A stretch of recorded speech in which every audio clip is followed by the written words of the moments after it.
Podcasting from the Chicagoland area, this is Game On with Jackson Stewart, where we discuss men's lifestyle, focusing on sex, fitness, relationships, business, and more.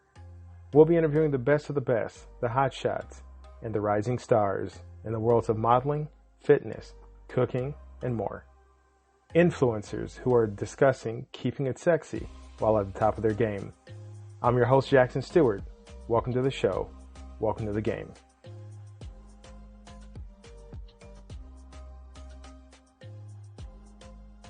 This is Dale Valor. This is Pamela Ross. This is Trinasia. And you're listening to Game On with Jackson Stewart. Game On with Jackson Stewart. Game On with Jackson Stewart. Killing them!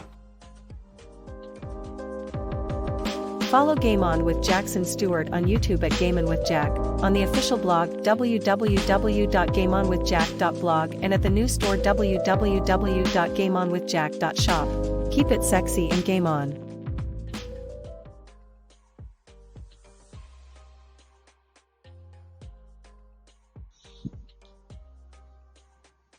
Good people, sexy people, welcome to Game On with Jackson Stewart, the podcast that discusses methods and tips for men to level up their game. I'm your host, Jackson, and in today's episode, we are going to be discussing the 6 greatest steps to be successful in any job, no matter, the company, no matter the position, no matter your time there. These 6 steps, these steps, will help you out, and they're tried and tested and they work.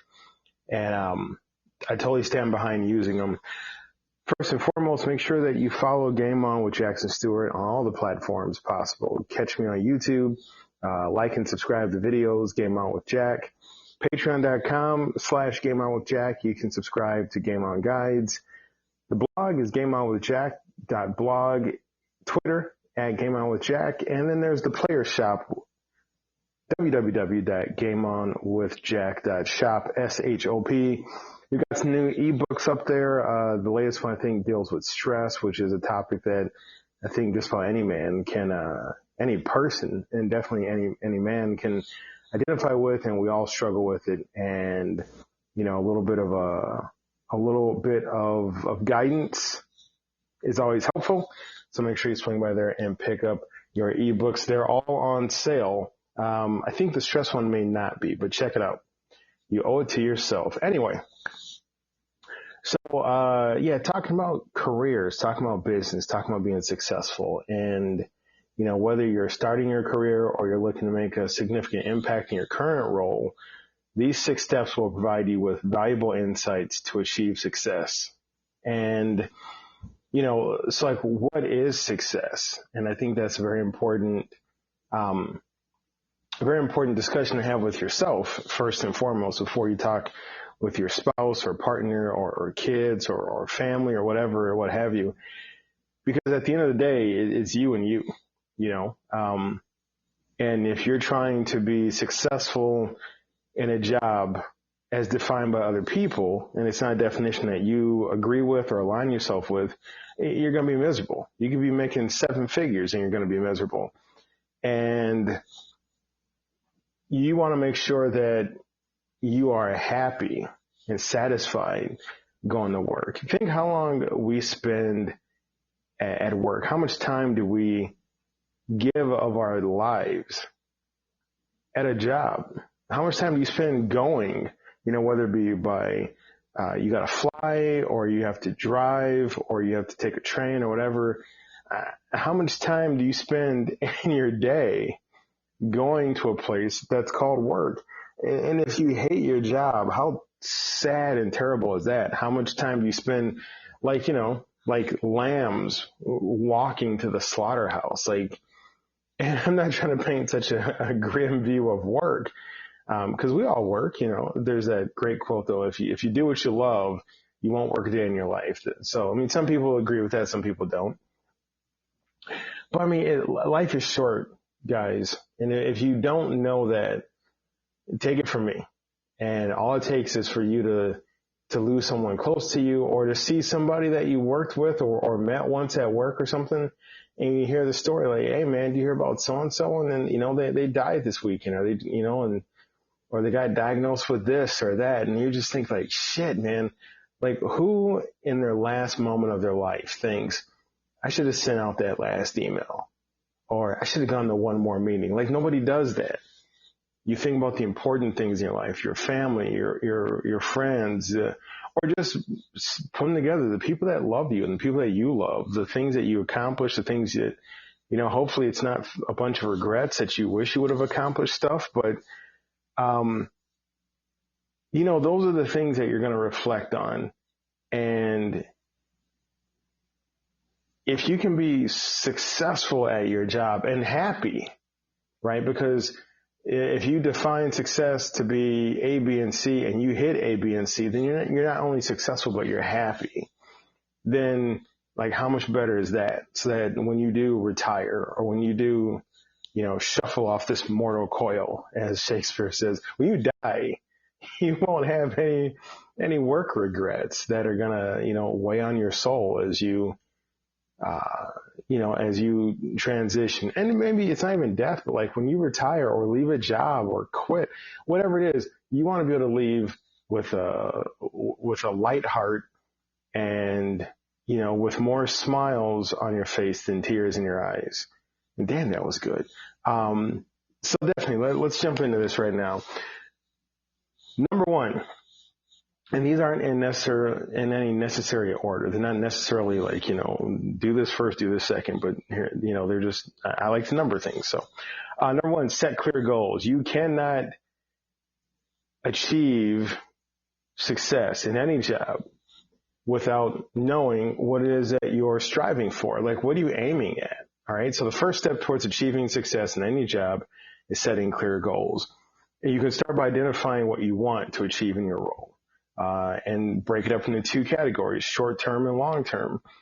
So if you are the CEO, or if you're the custodian, or if you're the parking lot attendant, whoever you are, set some clear goals. Like, what do you want to achieve in this job? What do you want to achieve this week? What do you want to achieve this month? What do you want to achieve today?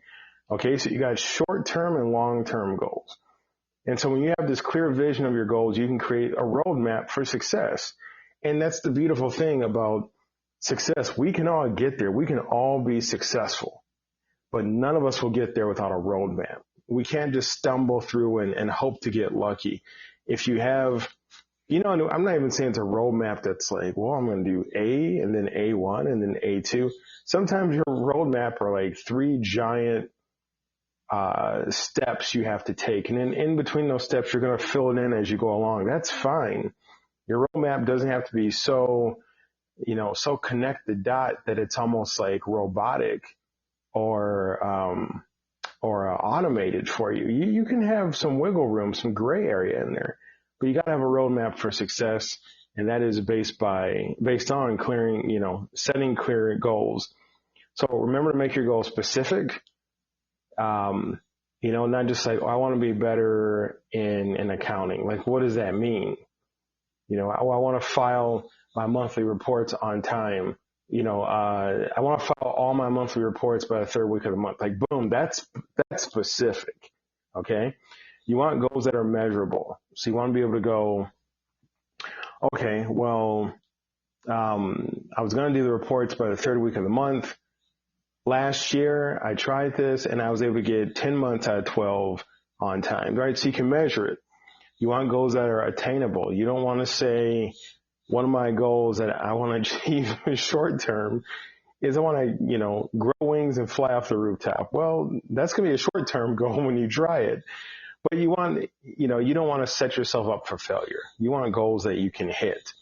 And maybe you might have to evolve in terms of who you are. You might have to take a class. You might have to get a mentor. You might have to learn some new skills to attain those goals. And that's fine.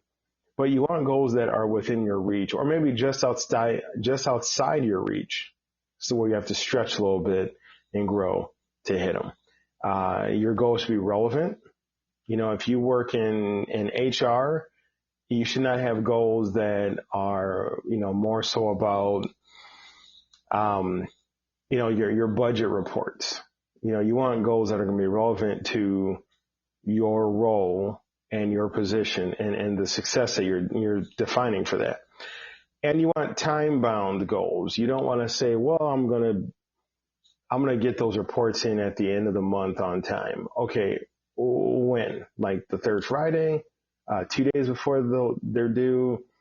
You want something that's bound by time, because all these things, having goals that are specific, measurable, attainable, relevant, and time-bound, they also give you a sense of accountability. Okay, so you can't just like throw out lofty ideas and then not get them done and just go, oh, well, it was too hard. I was never going to do that anyway. Well, it's like, it's like grabbing fog. You can't obtain those things because they're not concrete. So you want some solidity to your goals, and you want them clear. And so by setting clear goals, you can stay focused and motivated throughout, this journey of success. Okay. So and that's step one, set clear goals. Step two, continuously learn and develop. Yes, you are always on a journey of learning. If you didn't know that, surprise, Jack is telling you, get your ass out there and start learning something. I've worked with a lot of people, and I've worked with people who were easily twice my age, and some of those people felt more like they were 3 times my age. They had stopped learning. They had stopped growing. Some of those people felt like they could give me a run for my money, like we were the same age, and they were literally twice my age, because they had a hunger, a passion for growth, for learning, for developing. All right. So in order to excel in any job, it's so crucial to adopt a mindset of continuous learning and development. You want to be hungry. Okay. You want to be hungry as hell. And to be a player, you gotta stay hungry. You have to. I mean, let's take sports. Some of the greatest players of all time stayed hungry. They practiced more than anybody else on the team. They wanted the ball. They wanted to play. They wanted the game-winning shot. And they learned, and they practiced, and they grew, and they were able to hit more three-pointers than they were able to hit last year, because they practiced and they grew and they watched other people and they learned. So you want to learn. You want to develop. You want to constantly be in that mindset. Put time and effort into expanding your knowledge and getting new skills that are going to be relevant to your field. And those new skills, like back to point one about setting clear goals, you might have to get new skills to attain some of these goals. And that's fine. That's actually great, because to get something you've never had, you have to be somebody you've never been. I know I can hear you rolling your eyes out there, but no, that's real talk, man. Like, you have to grow. And the best way to grow is to develop new skills. And sometimes some of these skills may not necessarily be relevant to your field, but just like hobbies. Like, I know people who suddenly started doing crossword puzzles, and now they're like fucking smarter than everybody else. Because like, as you learn physiologically, your brain routes new neural pathways. And there's a benefit towards that. Your brain is growing. I mean, not inside your head, but it's growing inside of itself. It's learning more. It's developing more ways to achieve and look at the world and look at problems. So, not just relevant to your field, but you also want to develop and grow outside of your field. Personally, you want to grow. If your job's offering some workshops, take them up on it. Take some of those personal development workshops. Take some of those, etiquette in the workplace, in terms of like lunch and writing a resume, whatever. Stay hungry and learn, especially if it's a chance to learn that the company is paying for. Like, don't sleep on that, man. Don't sleep on that. Take advantage of training programs, workshops, conferences, online resources. Like, all that stuff is being put in front of you. And we're fools if we let all of that just slip on by us. Get feedback from your coworkers and even your supervisors and the people above you to identify areas that you can get better, that you can improve. And that might be kind of a tough talk, but seek out people who are going to give you what you need to know and not make you feel like a piece of shit. Okay. You want constructive criticism. You don't want to be bashed. Listen to this, listen to their feedback and work on it. If they say, well, in meetings, you're too quiet, you could communicate more. See if your company offers workshops or classes on communication and take it. Okay. Work on that stuff. As you continuously enhance your skill set, you're going to become a valuable asset to your company, to your organization. And, one of the great rules of thumb, if you want to make money, make people's lives easier and or solve a problem for them. And people will pay you for that. So become a valuable asset and more opportunities will appear for you. The company is going to say, hey, that guy over there is good, man. He's suddenly, like, all of a sudden in these meetings, he's taken some roles that were not necessarily in his job description, but he's helping out. Why don't we send him to that conference that he wanted to go to? Or why don't we invite him out to the company picnic? Like, whatever the hell it is, doors are going to open up for you because you're becoming more and more important to your company. Step 3, build strong relationships. Yes, player. Talk. Listen. All right. So success in any job is not just about your individual performance. It's about building strong relationships with your colleagues, your superiors, the people maybe quote unquote underneath you on the organization chart, maybe on your team, and the clients. And here's the thing. When you build these relationships, do not be full of shit. Do not be disingenuous. Do not be, do not be a suck up. Do not be somebody who's just out there trying to grease the wheel of the people above you. You want to be sincere and kind to the people that outrank you and to the people that are taking out your garbage. So there is no class. Nobody's better than anybody else. Nobody is more due of respect than anybody else. Everybody's to be respected. Everybody's to be considered. Everybody is worthy, right? So if you're going to try and build relationships just with people who can promote you or, get you a on the job award or on the spot award or something, you're full of shit and you need to look at yourself. Knock that off. You want to cultivate positive, supportive network within your workplace. Part of building strong relationships is not only that people will listen to you and hear you, but that you will be the person that listens and hears other people. You want to collaborate. I know we all hate teamwork and group projects, but jump into that shit, all right? Say, hey, this is a team. I'll work on it. I'll show up for this team project and see if I can add anything. Don't belittle people's ideas. Support people. Build people up. Be the person that everybody wants on their team, even if it's not anything about your job. Be the person that everybody feels comfortable coming to you to get your insight, to get your opinion. And you get that by listening to people, not just hearing them, but listening, not waiting to talk, but listening. Okay. That is very, very key. Very few people listen. Not everybody, if you have a hearing, impairment, but most people can hear. Very few people listen. All right. Most people can hear.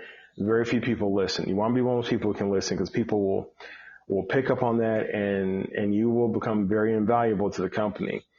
As you build these strong relationships, you want to be respectful.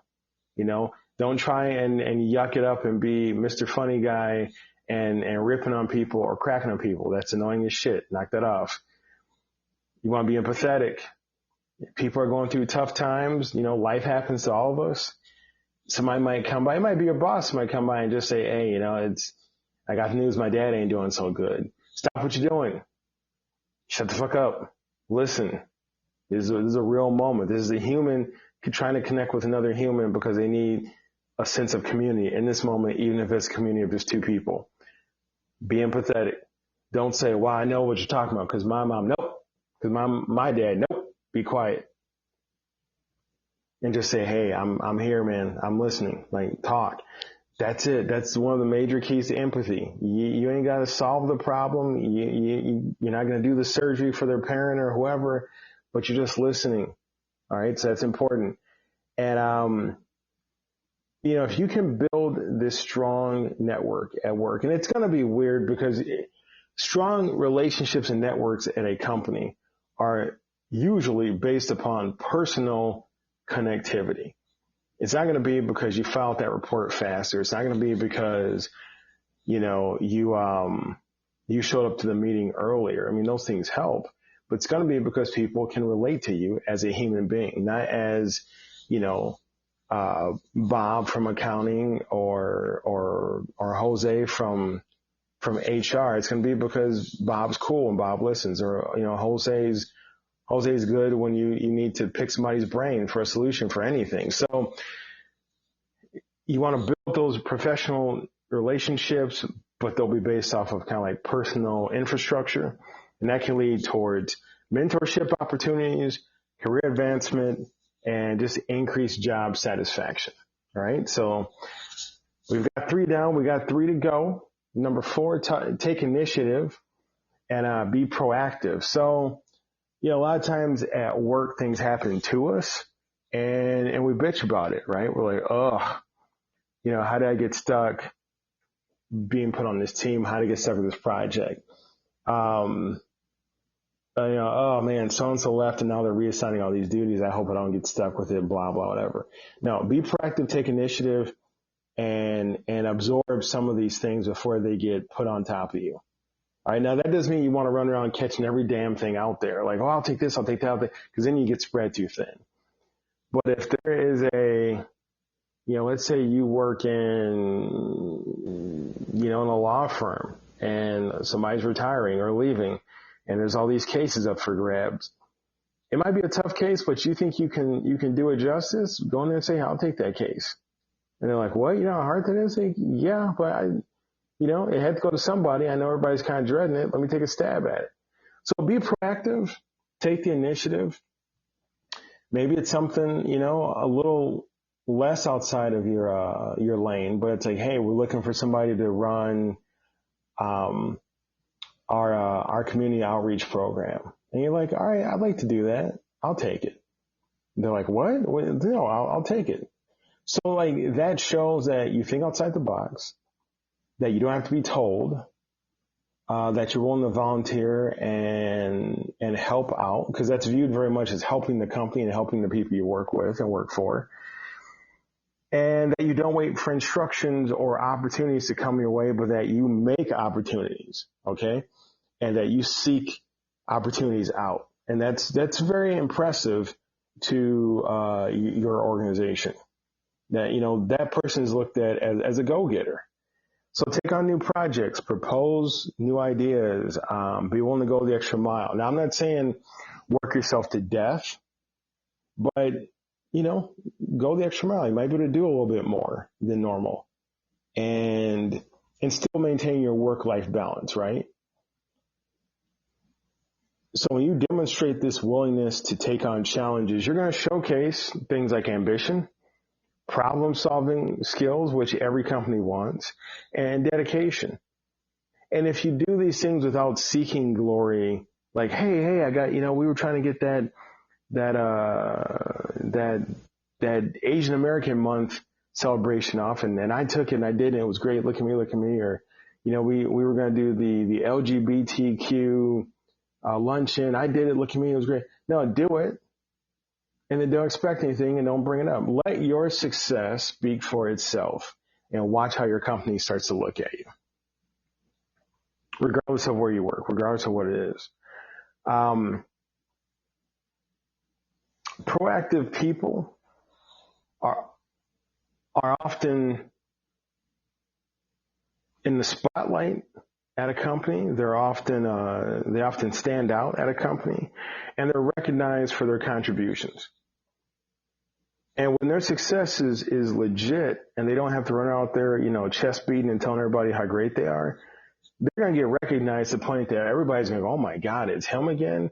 And you can be like, nah, I don't need to get a plaque. I don't need to have a special whatever, but it's going to come your way because of the style in which you are succeeding at your job. Number 5, embrace adaptability and resilience. The world's changing, folks. If the last couple of years has taught us nothing else, it's that the world can change fast. All right. Technology. The world's gotten a lot smaller. Social interactions, communication, all these things have shrunk in the world dramatically. And the work environment of today's world rapidly changes. A couple of years ago, we were all in the office. Then for 2 years, we were remote, working from home, remote. We were telecommuting. Then we crept back in, and some places are saying, let's keep it. Some places are saying, let's go 100%. Some places are saying, nope, come back to work. Like, this environment of a workplace can change fast. And if you can adapt, if you can ride the waves, you can be resilient, there's nothing that you can't do. So guys, if you can embrace change and be open to new ideas and approaches, companies they recognize that. Life has changed, right? And so there's going to be times when it could be something as simple as, hell, you get different pens and instead of the old pens, or this construction down the street. Like, if you're one of those people who can just go, okay, well, that's different, so we'll just roll with it, companies will love you. If you're one of those people who's going to sit there and bitch at every single change, the company's going to hate you. That's just the truth, because nobody wants to put up with that. Excuse me. Everybody is rattled by change.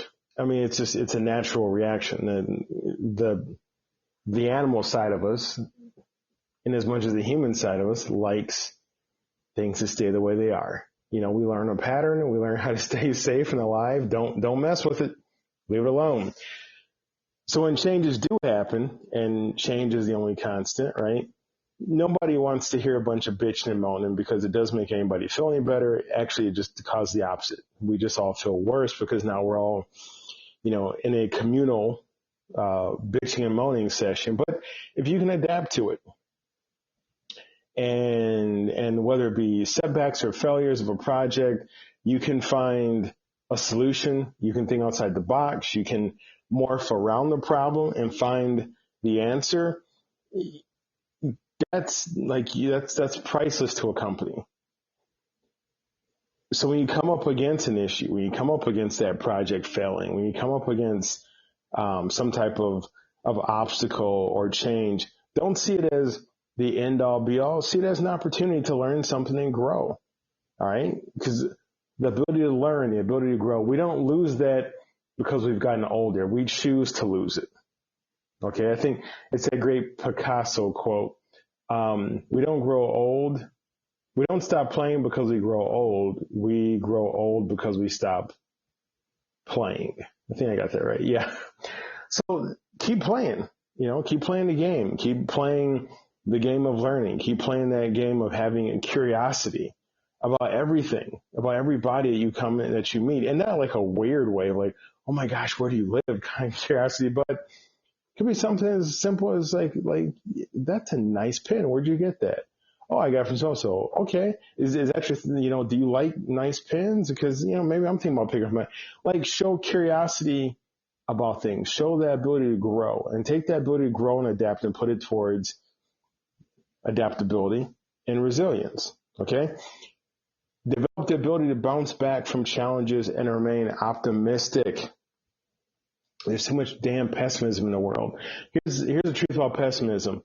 It's really just a way to protect yourself from what you're afraid of. And it is the most cowardice part of ourselves. To be optimistic is really to be brave, because there's a possibility you could be dead ass wrong and it don't work out. Pessimists are like, well, it ain't going to work out. And if it does work out, they'll be like, well, wait till next time. Like, you can never be wrong about being pessimistic if you're a pessimist. So be optimistic.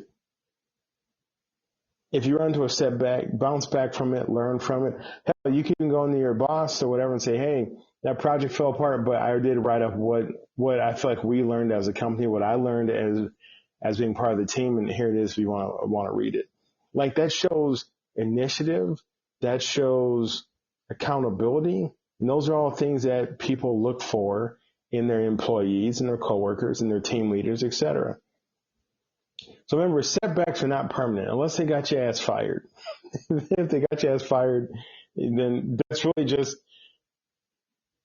permanent for that company, but who knows what they just opened you up for. But anyway, every project has hiccups. Excuse me. Every group work or teamwork has failings. Don't view those as permanent. Work around them, work through them, work over them.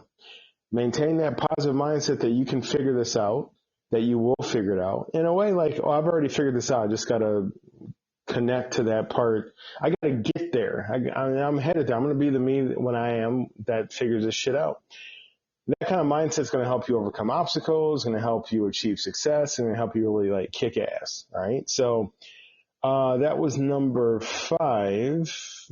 Last but not least, number 6 of the 6 steps to help you gain success regardless of whatever job you have. In today's, or just say tonight's how-to from Jackson Stewart and Game On with Jack, prioritize work-life balance and well-being.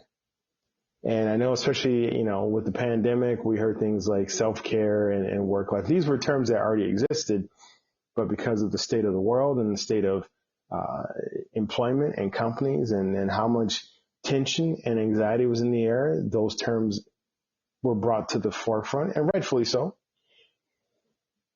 But as we have backed off from the pandemic, as numbers have dropped and cases have lessened and so on and so forth,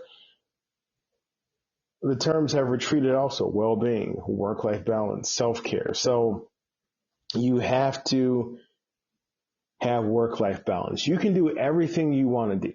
You can do anything you want to do. But when you start to feel stressed, anxious, depressed, just wound up and out of sorts, it's a good chance you're out of balance. It's a good chance that all these things that you normally can do, and even more of these things you can do, you can conquer the world. But if on the other side of the equation, you're not taking care of yourself, you're not getting sufficient sleep, you're not eating right, you're not exercising, you're not engaging your brain, you're not doing things that lift up your soul and raise your vibration, however you want to say it, then you're going to be a giant pain in the ass to everybody, including yourself. Okay, so you got to prioritize the work-life balance. It's essential for long-term success on any job. Take care of your physical body, your mental health, because all of these things directly impact your performance and productivity at home and in the office, where you're trying to succeed. Set boundaries between work and personal life. I know a lot of companies now are like, oh yeah, you get a company cell phone. Oh, that's great. Haha. Yeah, it's called a digital leash. Once you're off the clock, unless it's stated that you are to be available 24 hours a day, put the damn phone in your laptop case and then pick it up when you got to charge it up in the morning. But do not think that you have to be on call, unless that's your job, 24 hours a day.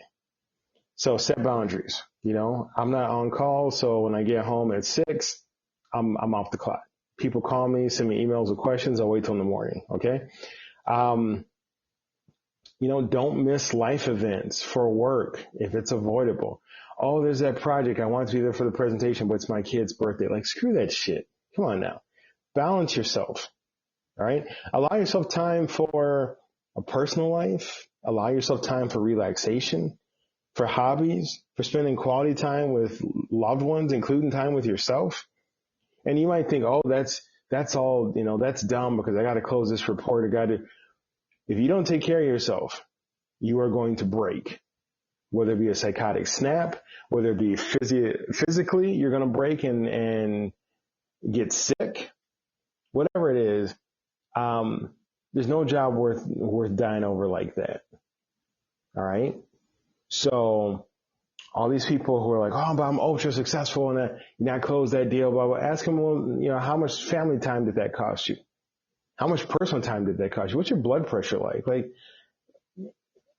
we got to stop treating our health like it's separate. Your physical health, your mental health, your emotional health, it's you in totality, and it cannot be sifted into 3 different categories. You are one entity with multiple facets and layers, every layer as important as the other. If you were having a heart attack, you take your ass to the hospital, wouldn't you? Well, if you're stressed out, take your ass to a therapist, go talk to a counselor, get a physical, all right? Know where you are body-wise, and work on yourself. Treat yourself like you are the most important person in your life, because you are the most important person in your life. Not your partner, not your spouse, not your kids, not your parents, because without you, none of those people have you. So you got to take care of yourself, all right? So, remember, a healthy and balanced lifestyle is key to success, both at home and in the workplace. Guys, there you go. Those are my 6 steps for being successful in any workplace, in any job, anywhere. So that brings us to the end of the show. Once again, I hope you guys really liked everything, and follow me on all the platforms, YouTube, Patreon, and Twitter. All those are Game On with Jack. Hit that player shop, get yourself a nice ebook and evolve and grow, like I was just talking about. That's GameOnWithJack.shop. And building up the email list, but better yet, let me say it this way, guys. Confidence is the number 1 sexiest quality any man can have. I've interviewed tons of models and sexy influencers and so on, and they all say a man with confidence is better than a guy with a 6-pack, or a guy with a Benz, a guy with $1 million in the bank account. A man who's confident, that's where it's at. You need to be more confident. We could all use a little bit more confidence, and you got to make sure that you are confident, not arrogant. How do you know that? Because if you go to gameonwithjack.aweb, A-W-E-B as in boy, .page, P-A-G-E, send me your email, sign up for the Game On with Jack subscriber list, and you get free. You get instructions for the 15 confidence commandments immediately. So we got to get more confident. Go to gameonwithjack.aweb.page and sign up and get your copy for free. So it's always a pleasure, gentlemen. You invited me in and listened to me talk. And thank you for getting these 6 steps. Let me know what you think. Let me know if these steps work for you, if they have worked for you, and so on. And most importantly, keep it sexy. See you next week. And game on.